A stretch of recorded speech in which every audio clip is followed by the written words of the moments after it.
Bom dia, irmãos. Quero agradecer ao pastor por me conceder o seu púlpito, confiar em mim, esse lugar onde a palavra de Deus é pregada. E como o pastor falou, nós temos caminhado por uma temática em que Jesus está nas casas das pessoas. Eu vou quebrar um pouquinho essa temática, mas é porque Jesus, na verdade, que eu vou pregar, ele já esteve numa casa. Ele já andou nessa casa. E aí a gente vai observar um pouco o que acontece com famílias em que Cristo é o centro desse lar, onde Cristo reina, onde essa família é cristocêntrica. Não sei se você pode imaginar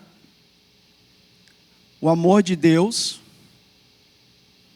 e problemas, o amor de Deus e a dor de situações. Porque a gente entende que esse Deus que é tão amoroso, ele vai tirar todos os nossos problemas. E isso não é uma verdade. Deus não fala que uma vez que Cristo está em nosso lar, todos os nossos problemas vão acabar. Assim como nós tomamos vacina para sermos imunes às doenças, o cristão ou aquela casa em que Cristo habita, ela não se torna imune aos problemas. O próprio Cristo vai falar, e a própria palavra dele vai nos dizer que tenha de bom ânimo, no mundo tereis aflições. E muitas das vezes a gente quer entender pelo fato de Cristo estar na minha casa, porque eu sou um bom servo, por eu trabalhar, servir na igreja, por eu ser um dizimista fiel, nenhum problema pode me alcançar. E isso não é uma verdade bíblica. E nós vamos observar muito claramente isso na casa em que Jesus andou. Na semana passada, ele visitou essa casa, casa de Lázaro. Ele não foi citado, mas Cristo esteve na casa de Lázaro, porque é a casa de suas irmãs, Marta e Maria. E nós vamos entender qual é o propósito de Deus em revelar, através da vida de cada membro da casa, a sua glória. Não sei se vocês já perceberam, Cristo tem uma pedagogia para tudo. Se a gente fosse dizer quem é o patrono da pedagogia, não são esses homens aí que definiram pela escrita o que é pedagogia. Se a gente olhar para a Bíblia, a gente vai ver que Cristo tem uma pedagogia. E em João, nós vamos ver claramente, através de 7 milagres, do qual esse é o último. E o 7, eu sou, também ao qual Deus manifesta em João. Então, para quem gosta de ensinar, para quem gosta de pedagogia, observa. Quando Jesus cura um cego, o que ele está fazendo? Ele está manifestando a glória de Deus através da vida dele? Sim?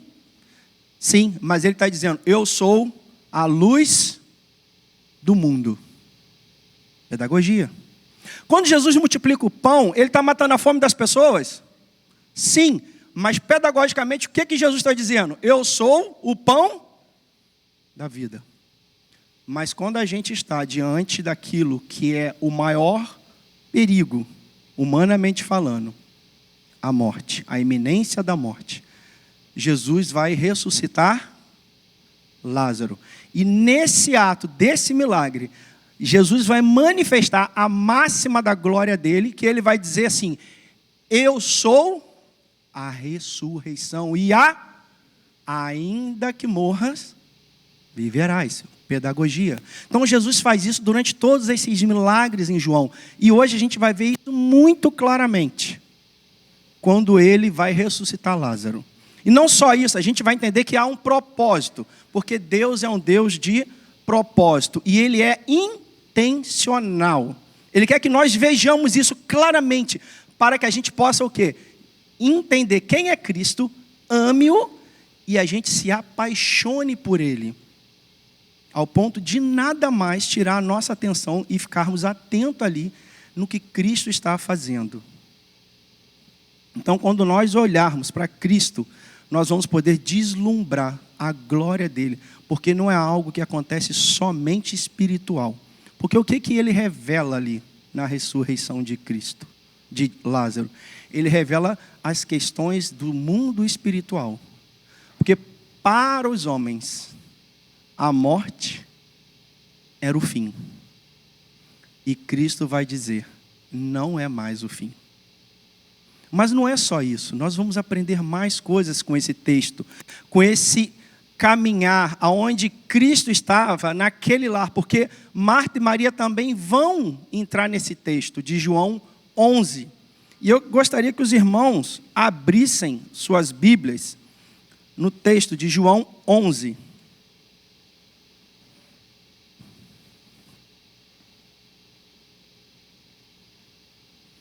É um texto longo, mas eu lerei ele e os irmãos acompanhem, por gentileza. 11, do 1 ao 44. Certo homem chamado Lázaro estava doente. Ele era de Betânia, povoado de Maria e sua irmã Marta. Maria, cujo irmão Lázaro estava doente, era a mesma que derramara bálsamo perfumado sobre o Senhor e lhe enxugara os pés com os cabelos. Então as irmãs de Lázaro mandaram dizer a Jesus, Senhor, aquele a quem tu amas está doente. Mas, ao ouvir isso, Jesus disse, essa doença não é para a morte, mas para a glória de Deus, para que o Filho de Deus seja glorificado por meio dela. Jesus amava Marta e a irmã dele e a Lázaro. Mas, ao saber que ele adoecera, permaneceu ainda 2 dias no lugar onde estava. Depois disso, depois disse aos discípulos, vamos outra vez à Judeia. Eles lhes disseram, Rabi, há pouco os judeus procuravam apedrejar-te, e mesmo assim voltares para lá? Jesus respondeu, o dia não tem 12 horas? Se alguém anda de dia, não tropeça, pois vê a luz deste mundo. Mas andando à noite, tropeça, pois não há luz. E tendo dito isso, acrescentou, nosso amigo Lázaro adormeceu, mas vou despertá-lo do sono. E os discípulos lhe disseram, Senhor, se ele está dormindo, ficará bom. Jesus havia se referido à morte de Lázaro, mas eles entenderam que ele estava falando do sono.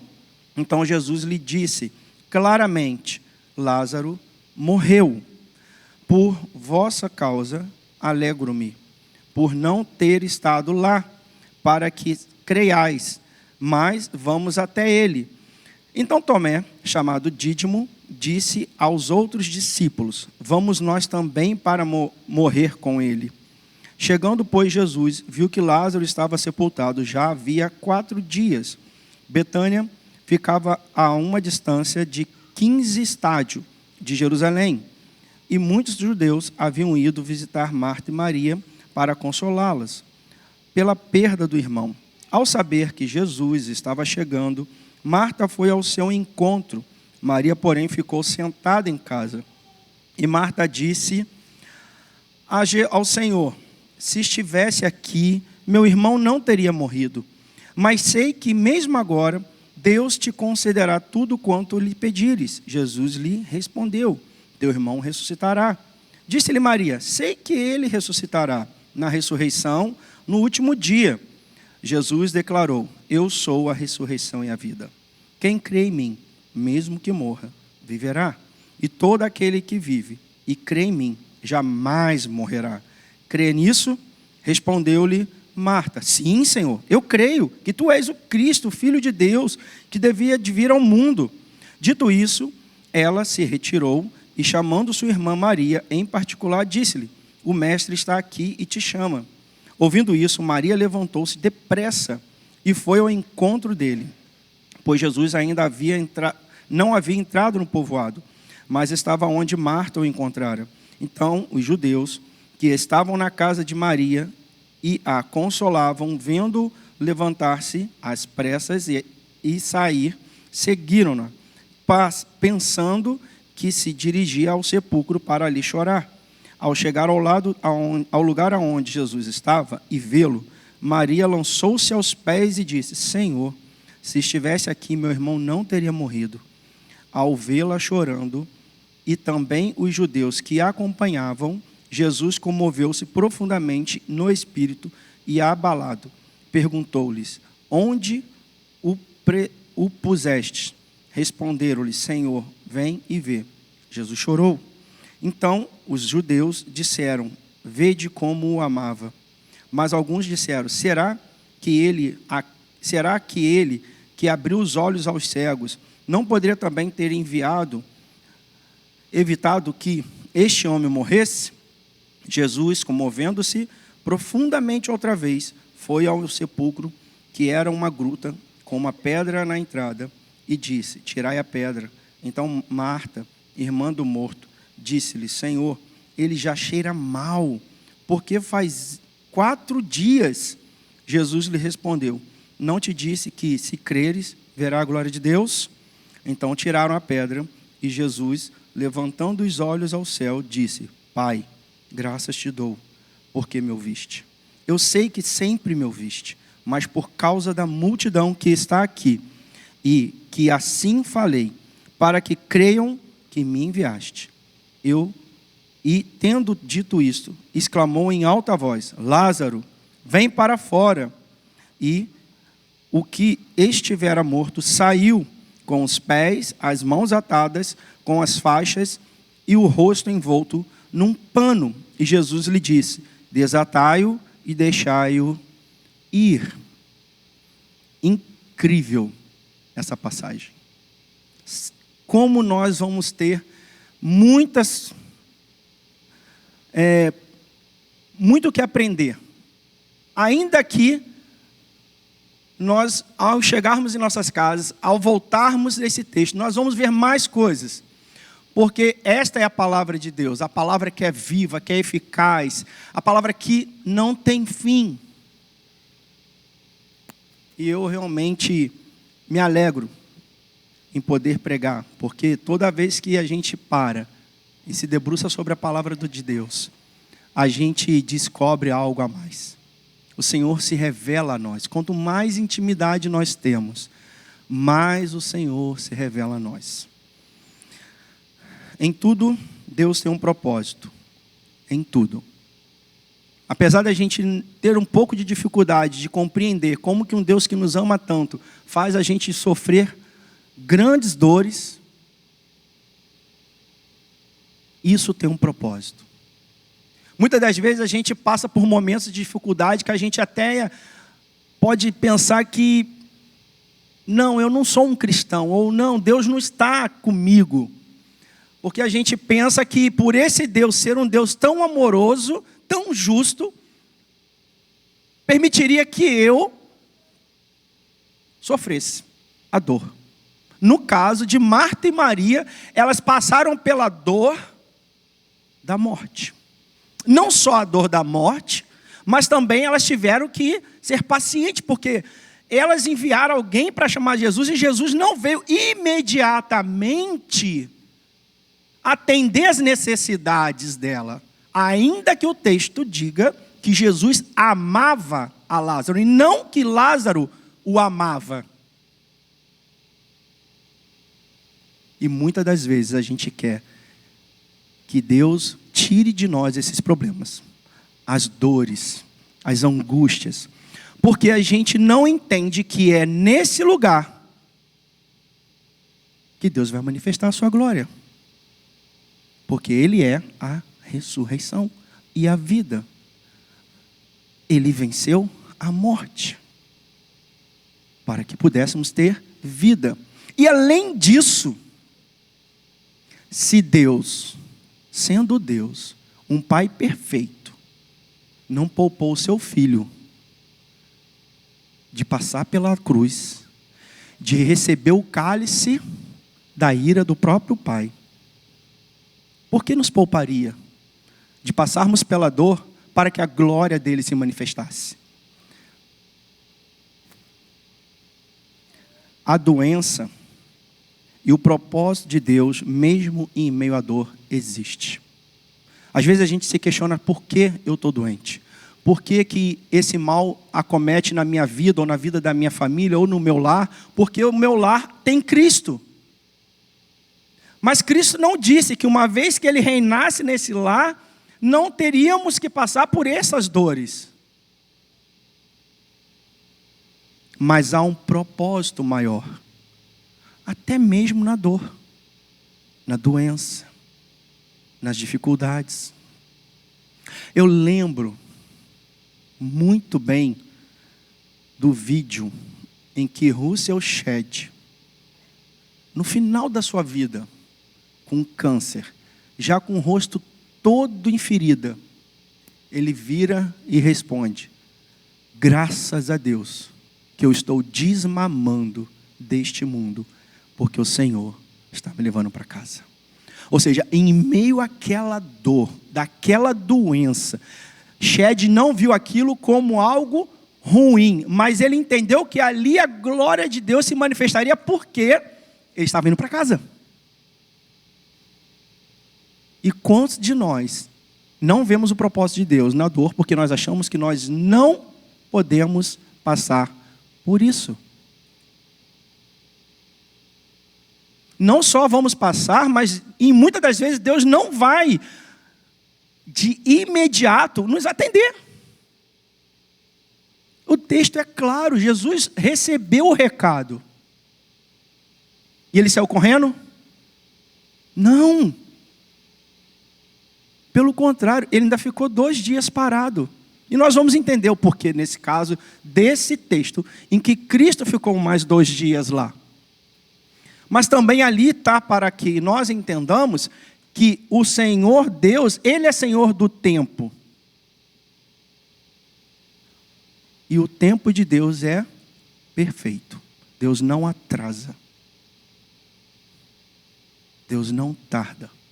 Às vezes você pode estar realmente passando por um problema de dor físico, de doença, ou por alguma outra coisa que possa estar te causando dor, e você está aflito, angustiado, está orando, e Deus não te atende. Ele te atende.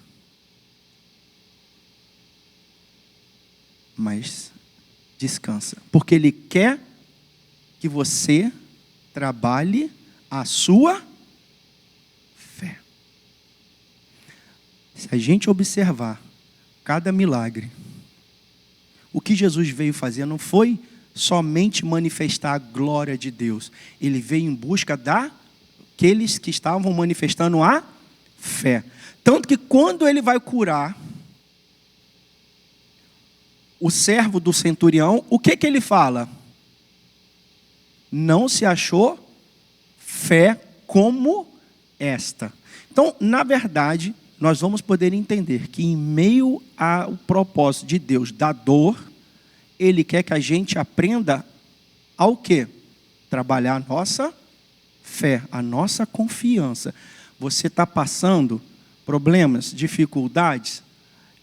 Está orando? Continua, porque Ele é Senhor de tudo. Ele é a luz do mundo, Ele é o pão da vida e Ele é a ressurreição.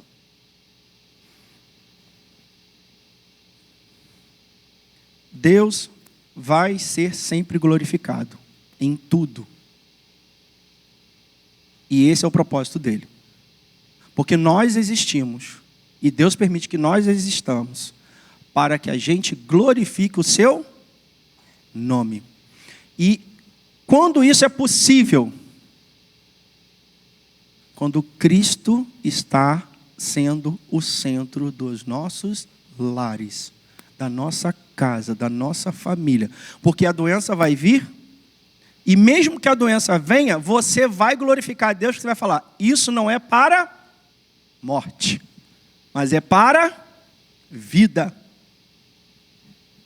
Mas se você não tiver essa convicção na sua mente, no seu coração, diante da doença, você vai falar, acabou tudo, perdi. Não tenho mais chance. E não é assim. Em tudo Deus é glorificado. E Cristo falou isso. aquele problema de Lázaro, a doença de Lázaro. Obrigado, Vanessa. Não era o fim, mas era para que o nome de Deus fosse glorificado. O amor de Deus não nos livra das adversidades e da dor. Coloque isso. Lázaro, Marta e Maria, eles eram servos do Senhor. E isso não livrou eles da adversidade. Qual a adversidade? Da doença de Lázaro e da morte de Lázaro. E ainda assim, não só da morte. Depois que ele tiver ressuscitado, no capítulo 12, vão persegui-lo para tentar matá-lo de novo. Porque ele ia destruir a fé construída dos rabinos, daqueles que iam contra Cristo. Então não é simplesmente, não só viver a adversidade. No mundo tereis aflição. E ainda, aquele que se torna amigo de Deus, se constitui inimigo do mundo. Ou seja, teremos adversidade. Mas qual que é a adversidade? Qual que é a função dessa adversidade? Para que o nome de Deus seja glorificado. Pensemos sempre nisso. Porque do contrário, a gente vai buscar soluções meramente humanas. Ou a gente vai atrás da nossa justiça. Ah, isso é minha justiça, isso é justo, eu posso fazer. E não é assim. Não é isso que o Senhor quer que nós façamos. Cristo revela ao lar de Lázaro, Marta e de Maria sua divindade e sua humanidade. Dos versículos 17 ao 37, Jesus vai manifestar isso, a sua divindade e a sua humanidade. Como assim? Ele é 100% Deus e ele é 100% homem. Porque ele se compadece, ele chora, ele vai, mas ele manifesta a sua divindade, trazendo uma pessoa morta à vida. Então, isso não era possível. Apesar de, entre a crença rabínica, um homem justo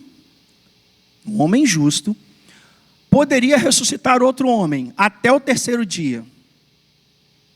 Essa era a crença rabínica. Que um homem justo poderia ressuscitar um outro homem até o terceiro dia. Entendem por que do quarto?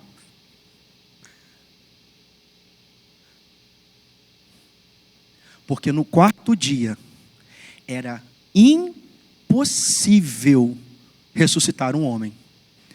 Só haveria uma única condição de um homem morto ao quarto dia ser ressuscitado. Qual seria? Deus. Teria que ser algo espiritual, divino. Amém. E olha o que acontece. Quando Marta manda o discípulo, o mensageiro atrás de Jesus, Jesus estava a 32 quilômetros de distância, um dia de viagem, a pé. Quando Marta lança o mensageiro, Lázaro morre. Ele gasta um dia para chegar. Jesus fica mais quanto? E Jesus, depois do segundo dia, ele volta. Mais um dia, 4. Mas não foi só porque Deus queria e ele precisava desse quarto dia. Era para mostrar que ele é Senhor do tempo. Que o Kairos está sobre ele. Ele não está preso ao nosso cronos, ao nosso tempo de passado, presente e futuro. Ele reina sobre tudo e todos. E é muito interessante que, como a gente leu aqui, Marta vai manifestar: Senhor, se o Senhor estivesse aqui, é no passado. Se o Senhor estivesse, porque agora já era, ele está morto. E ela sabia: Senhor, se o Senhor estivesse, ele não teria morrido. E não só morrido, que agora já passou 4 dias, Senhor. Agora nem o Senhor pode ressuscitar esse homem, que é o meu irmão. Mas Jesus, ele manifesta nesse momento a sua divindade aos homens, que até então não tinham entendido isso. Esse foi o ponto máximo desses 7 milagres. A pedagogia. Eu fiquei impressionado, irmãos, quando eu vi isso. Falei, como eu não tinha percebido isso? O pai da pedagogia é Cristo. Ele cura os cegos para dizer que eu sou a luz do mundo. Ele multiplica os pães para dizer que eu sou o pão da vida. E ele ressuscita Lázaro na condição impossível para dizer, eu sou a ressurreição. Se a única pessoa que poderia fazer isso é Deus, eu estou dizendo, eu sou o Deus encarnado. Eu sou o homem, mas eu sou Deus. E aí ele fala, Maria, mas se tu creres... E o que Deus está fazendo? O que Cristo está fazendo ali com Marta e com Maria? Ele está trabalhando a fé dessas mulheres, porque até então, elas tinham dado como perdido. Ele está morto. Jesus não veio. Ele não ama meu irmão. Ele ama. Só que mais do que amar a Lázaro, Jesus tem um propósito. E esse deve ser o nosso. Qual que é o nosso propósito? Mais do que amarmos os nossos irmãos? Glorificarmos e amarmos a Deus. Então, Jesus foi no tempo certo, porque ele sabia, é o tempo em que eu vou manifestar a minha divindade e vou glorificar a Deus Pai.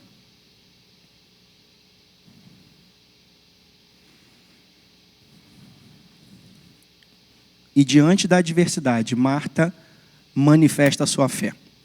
O que ela fala? Quando Jesus pergunta, você crê? Creio. Então, se crês, verás a glória de Deus, ele ressuscitar. E é isso que nós temos que entender. Nós precisamos crer. Porque Hebreus vai dizer, sem fé é impossível agradar a Deus. Não é que pode ser, é impossível. Sem fé é impossível agradar a Deus. Jesus, sendo a ressurreição e a vida no lar de quem o recebe em vida. Jesus segue um propósito estabelecido por Deus Pai. É propósito, é intencional. Jesus já sabia o que ele precisava fazer.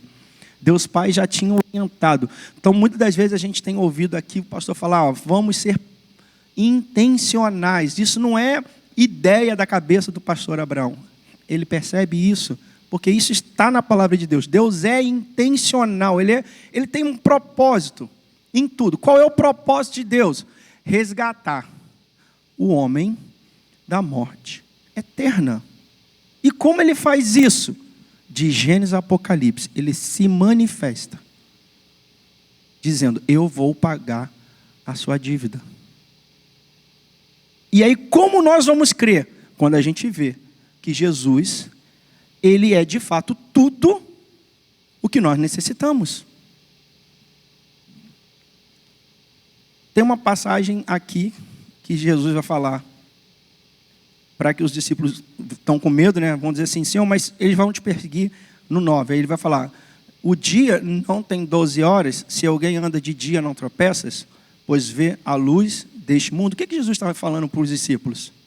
Meus filhos, no capítulo 8 ali, vocês não viram que eu disse que eu sou a luz do mundo? Pensem sempre assim, como é a pedagogia de Cristo? E aí olha para o texto. E aí você vai perceber que tem uma lógica. Não é acaso, não é sorte. É uma ideia pensada propositalmente, intencionalmente. Deus quer resgatar um homem. Ele faz isso claramente para todos. O que acontece quando Cristo está no nosso lar? Nós vamos ser isentos das adversidades, da dor? Não. Mas agora nós temos uma esperança. Que esperança é essa? Que agora nós temos Cristo que vai andar conosco, em meio a essas adversidades. Então nós vamos ter condições de glorificar a Deus em meio à dor. em meio às dificuldades, em meio aos problemas.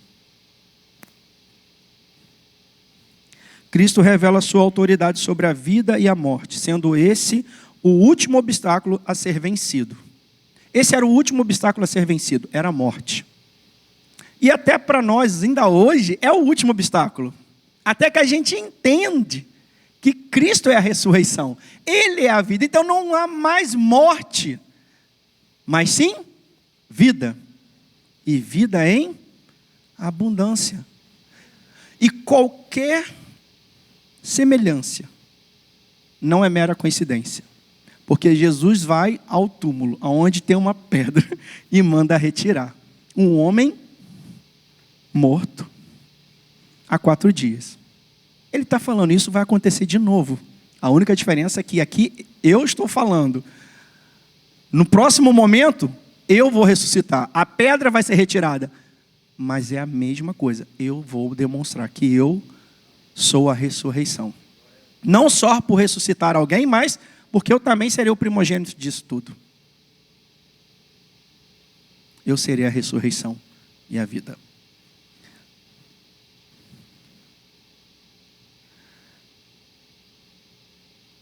E aqui nós temos uma lição importante quando Jesus está bem lá no túmulo. Ele fala para os homens retirarem a pedra. Coisas que realmente nós podemos fazer, é para nós fazermos. E quando Jesus ressuscita Lázaro e está falando que ele é a ressurreição, ou seja, ele define as coisas que são espirituais, que nós não temos condições. Então, ele é o intercessor entre Deus e o homem, e não há nenhum outro que possa fazer isso. Ele é a ressurreição e ele é a vida. Como colocar isso em prática nos nossos dias de hoje? Aplicar isso para nós, igreja moderna. Compreender que Deus é o Senhor do tempo. Você está passando um momento difícil, Marta e Maria passaram, Lázaro chegou à morte, mas Deus é Senhor do tempo. Ele foi no tempo certo, ele fez o que tinha que fazer e ele glorificou a Deus. Confiar em Deus mesmo em meio à dor. Porque muitas das vezes, no meio da dor, nós queremos desistir. Nós queremos parar. Não, mas está difícil, está doendo muito, eu não consigo. Eu não vou caminhar mais, eu vou desistir. Não faça isso. Porque é nesse momento que Deus vai realmente mostrar e manifestar a glória dele na sua vida e através da sua vida. Manifeste sua fé pela ressurreição de Jesus Cristo. Ou seja, Cristo, ele vai agradecer a Deus antes de ressuscitar Lázaro. Ele já sabia, ele tinha certeza que Deus iria operar esse milagre. Seja grato a Deus, mesmo antes dele te conceder o que você busca. Seja grato, fala assim, obrigado, que a tua vontade se cumpra na minha vida. Eu estava conversando com o pastor e a gente estava compartilhando, né, pastor, sobre esse texto. Lembram da história, eu vou falar o nome que alguns não gostam, né? Sadraque, Mesaque e Abidnego. Quando eles vão ser lançados na fornalha. O que eles falam para o rei? Falam, rei, deixa eu te dizer uma coisa. Se o Senhor nos lançar naquela fornalha e a gente morrer, Deus continua sendo Deus. Se você lançar a gente na fornalha e a gente não morrer, Deus, o rei, Deus continua sendo Deus. E é isso que a gente deve ser levado a pensar. Em meio à sua dor, em meio à sua doença, em meio aos seus problemas, se Deus te der a solução, Ele continua sendo. Mas se Ele não resolver os seus problemas desse mundo, Ele vai deixar de ser Deus? Não. Ele continua sendo Deus. O que nós temos que ser? Servos fiéis. e glorificar o nome dele, a tempo e fora de tempo, com dor ou sem dor, na paz ou na guerra, na bonança ou na escassez. Obrigado. Em tudo, como Paulo diz, em tudo eu posso glorificar a Deus, porque a visão dele estava já alinhada. É lá que eu quero chegar. Paulo não olhou os problemas, as dificuldades, as lutas. Paulo só olhava o Deus que ressuscitou e vivo está. O milagre que Jesus sempre vai apontar para a eternidade. Cristo é o milagre. Ele vai nos apontar para a eternidade.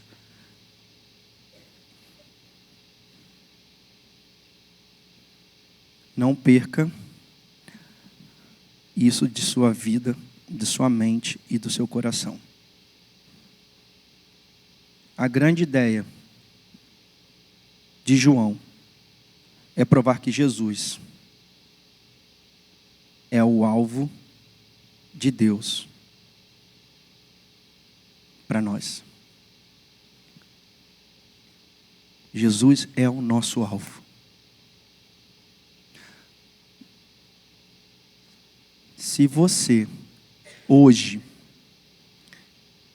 está passando por um momento de adversidade, de dor, doença, ou qualquer coisa que você possa lembrar do que aconteceu com Marta e Maria, se a sua vida tem alguma semelhança com isso, eu quero te convidar a entregar sua vida, os seus problemas, nas mãos daquele que é a ressurreição e a vida. Os nossos problemas, as nossas lutas, não são maiores do que Deus. E elas não podem tirar o nosso foco. Cristo é a ressurreição. Entrega a tua casa para Cristo. Você, homem, consagra a tua casa para Cristo. Você que ainda não fez isso e quer viver uma vida em Cristo, entrega a sua vida para Cristo. Faça essa decisão. Mas entenda, não seremos isentos das adversidades. Porém, teremos um Deus que caminhará lado a lado conosco. Essa é a garantia de Deus, que Ele andará conosco em todo momento da nossa vida. Feche seus olhos. Vou te dar um tempo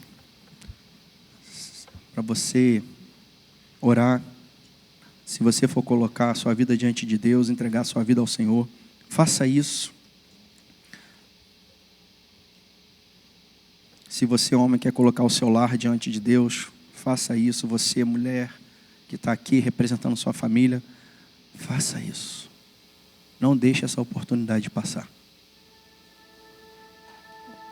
Porque Deus tem um propósito em tudo, mesmo em meio à dor. Obrigado por ter acompanhado essa mensagem até o final. Se ela te edificou, nos deixa saber aqui através dos comentários ou encaminha essa mensagem para outras pessoas, para que elas também possam ser edificadas em nome de Jesus. E nós temos um pedido a te fazer. Se inscreve aqui no nosso canal, vai lá agora e se inscreve aqui no nosso canal, ativa o sininho das notificações, assim você sempre será informado quando a gente subir algum conteúdo aqui de pregação da palavra de Deus. Nosso desejo, nossa oração é sermos canal de bênção na tua vida. Que Deus te abençoe, em nome de Jesus.